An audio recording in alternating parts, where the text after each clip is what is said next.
Hey, everybody, it's Eddie from Tokyo. This is your cryptocurrency update from Japan. I've got a few quick stories for you. They were of interest to me, and they're about Ripple and XRP, and I'm going to share them with you. And the first story, I'm actually kind of surprised I did this because I usually don't chase down these wallet addresses to see where things are going. But if you follow the @XRPL_monitor on Twitter, it is set to tweet out the notifications anytime there's more than 5 million XRP sent. And there have been a lot of XRP transactions in the last 15 hours, like 94 million XRP have moved. And they have been in lump sums like 10 million, 23 million, 6 million. But there is one transaction that really caught my eye, and that was 50 million that moved. And so I just really wanted to see where it went. And it went to a wallet that is fairly new, meaning it was activated just in February of 2020. By the way, that funding wallet that had the 50 million leave was activated back in 2013 by Chris Larson. Okay, so that's really also why I was interested in where it was going. So the wallet that was opened in February of 2020, it actually has received 10 million from the Ripple funding wallet before, about 4 days after it was opened. And it looks like to me that that 10 million it received then was sent over to Nexo. Nexo is a platform that you can actually take your idle assets and park them over here, and you can borrow instantly against it. But that 50 million that went in to the wallet actually left again. You can see here it came in and here it goes out. And it went out to another wallet that is not registered to a name. So here you go down these really deep rabbit holes, and I'm telling you, you can go down so deep that you never come back up with a rabbit, and it just can just be an endless search. So this particular wallet has lots of activity. It was registered back in October 2019, and there's millions of XRP coming and going out of it in big lump sums, going to places like Coinbase, Binance, Bitstamp, Bitfinex. So I don't know. Maybe it's a market maker. I just don't know. Your guess is as good as mine. But I'm just hoping that that 50 million XRP ended up going into opening up a new on-demand liquidity corridor. That would be a very good thing. And here is a slide from Emi Yoshikawa's presentation that she gave at the Crypto Asian Summit that just ended. And this year it was supposed to be in Tokyo, but it went virtual. And this is from Twins Naoki's Twitter feed that I found. He's one of the more active XRP members here in Japan. And she did a really good job at kind of educating everybody, which is so important when the Ripple employees are out and about around the world doing these presentations at conferences and the summits, because there has just been a lot of change in the last 12 months with Ripple and the on-demand liquidity with the digital asset XRP. And here you can see she's talking about 3 different key points that the ODL offers, and that is that it eliminates the pre-funding, it also provides liquidity, and it releases that trapped capital that can be turned into working capital, which is so important. Now, there was another speaker, and that was Simon Dixon. He's the co-founder and CEO of The Future of Banking, and he claims to be the longest standing company in crypto. I'm not sure about that, but that's what he says. And he also has a very interesting portfolio. I think you'll recognize a lot of names. He's done over 120 rounds, and a lot of them have been seed rounds. And the companies like Uphold, Coinbase, Bitso, and Ripple are just to name a few. But there is a 90-second portion of his presentation toward the latter part that I really think is so insightful.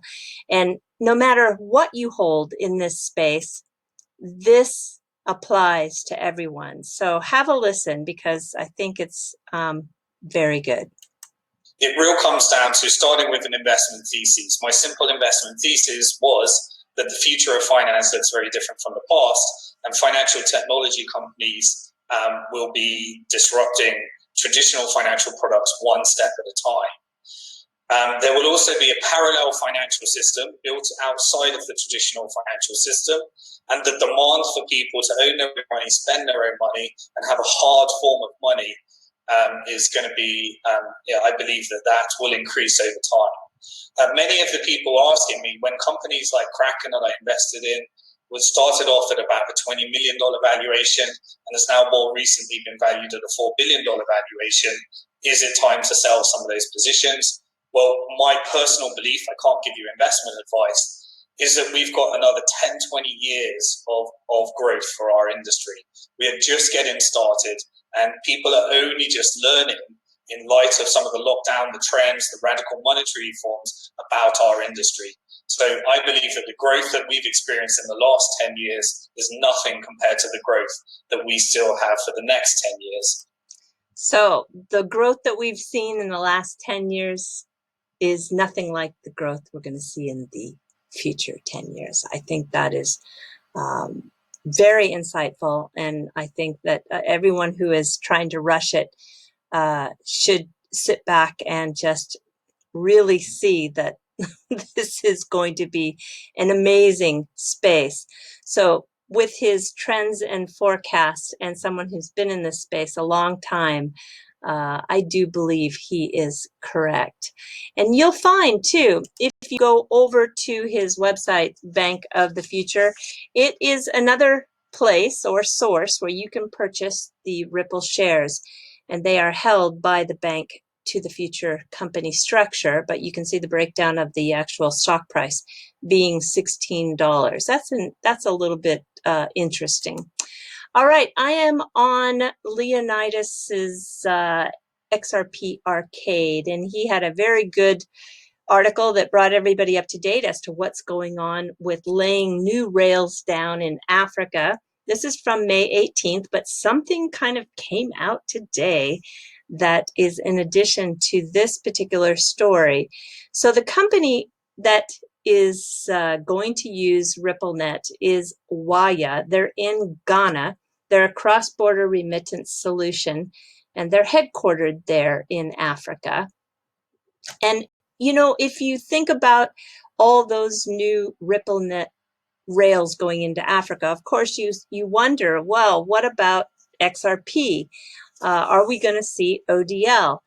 You know, with it, you need an exchange or a market maker to facilitate that use, like we see in Mexico, Philippines, Australia, the US, etc. Well, in this area of Africa, there is the company Luno. They are an exchange. They're actually an outfit that was established in London back in 2013, but they have a strong presence in Malaysia, Singapore, and now Nigeria, South Africa. So they're a big outfit. They have 400 staff, and they really do understand Ripple and XRP. They recognize that XRP was built specifically to solve problems. That was in their the problems with payments. That was in their announcement when they went live with XRP just in February. So they know that Ripple's on-demand liquidity services these payment providers, and that it is used for, as you see here, the on-demand liquidity payment service. So here's the news. Today, they have announced that they are planning on entering Kenya and Ghana with their crypto trading services. So the exchange, that already has presence in multiple African countries is expanding.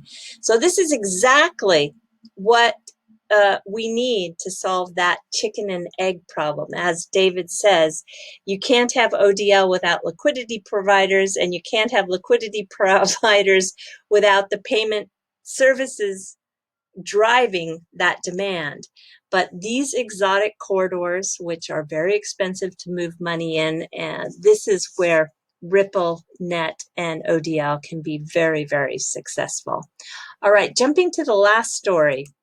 I'm taking you to the Accenture website. Accenture is an investor in Ripple and also a Ripple partner. And there's a very interesting new job listed in Dubai. Accenture is a sales solution company, and they also function as a sales arm of Ripple. So this job is for a senior manager of payments, and the position needs to know about central bank functional architecture. And they have to also know about clearing and settlement. They have to know about Ripple, and they have to know about digital currencies and blockchain. So how interesting. I think there's something very good going on in Dubai.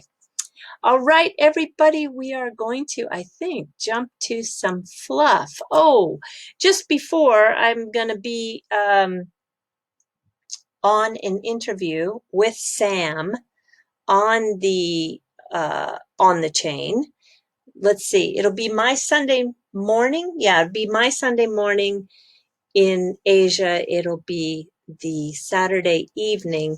But you know, I'm not sure when they're going to upload it because I don't know if it'll be streamed. But anyway, I just wanted to give you a heads up because I have been on their channel one other time with Sam, and it was so much fun. So I'm looking forward to doing it again, and I hope everyone gets a chance to see it when it is uploaded. Okay, yeah, follow onthechain.io so then you can find out when we are going to be on.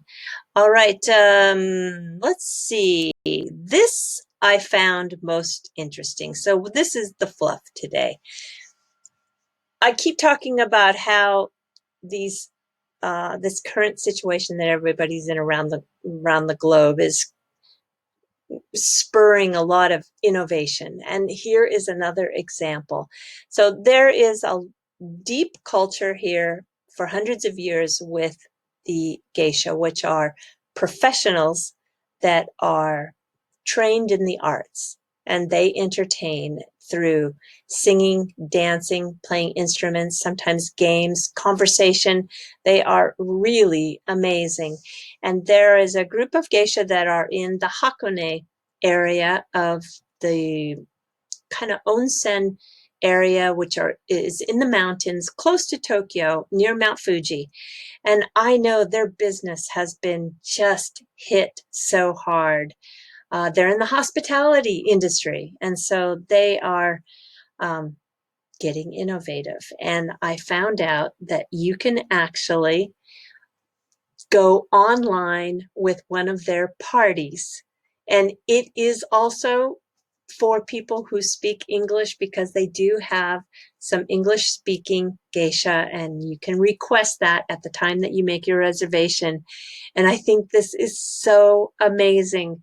So you just need to have your mobile or computer, and then you prepare your own sake and snacks, and you can have a talk with a geisha. I think they bring in up to 6 people per hour, I believe it is. You can make a reservation. They've got a calendar, and it is so unbelievably affordable. It's just like $10 to join them in that party using Zoom for 1 hour. It's amazing. If you knew that this is a culture and arts that is very expensive to do in person, that I think that the opportunity to be able to do it for this price is just quite amazing. So I'm going to put a link to it in the description below. And there are some FAQs here. It looks very straightforward, looks very fun, and I just think it's just super creative, and I'm happy to see that they are coming up with new ways to survive during these very challenging times. And I did do a new coil. My goal is to always update the coil that has an expanded version of the fluff. And I'm talking about traditional accessories, because when you take a peek into the world of geisha and maiko. Maiko are the apprentice geisha. The maiko-san and geisha and all of the world that kind of is around has an amazing traditional accessories world. And so I put together 12 of the most beautiful traditional accessories in Japan. Some are of days of past, but some of them are actually still used today. And I think you'll find it very interesting. I hope so. I'll put a link to this in the description below. And do enjoy, and I'd love to have some feedback on this. All right, everybody, do take care. Sayonara for now. Bye-bye.